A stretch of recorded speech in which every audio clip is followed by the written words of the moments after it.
So questions from Instagram: what are the best renovations for investment if I'm looking to sell? Good question. So a lot of my advice is going to be anecdotal on this because I've shown so many different homes to so many different types of buyers, and I know how they react to different things. Number two, it is going to be data driven. So a lot of this has been shown in studies. Number one, the first one is curb appeal. That's a huge one. How does the home feel when you're walking up to it? Does it seem like this property was really well taken care of, or does it seem like it was neglected for years and years? We've seen plenty of those. What's the condition of the front door like? What's the condition of the garage door like? Think about maybe you can replace the front door and garage door. Maybe you just need repaint. It might be that simple. Landscaping is a huge one. Is it well maintained? Do you need new plants in the front of the house, or do they just need to be trimmed up and look presentable? Number two, once you're inside, think about the basics. Don't go too heavy. You don't want to go into a major kitchen remodel. You might not see your money back right away. Think about interior paint, simplifying it, go with a white.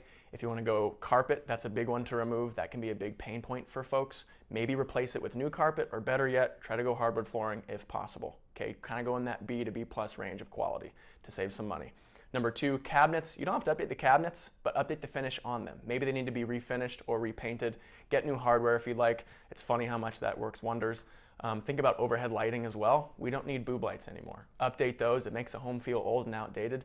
In terms of the exterior, think about an outdoor living space, especially with the pandemic right now, and people are always going to appreciate outdoor living space from now on. Think about the back patio. How does it look? How does it feel? The back deck, is it maintained?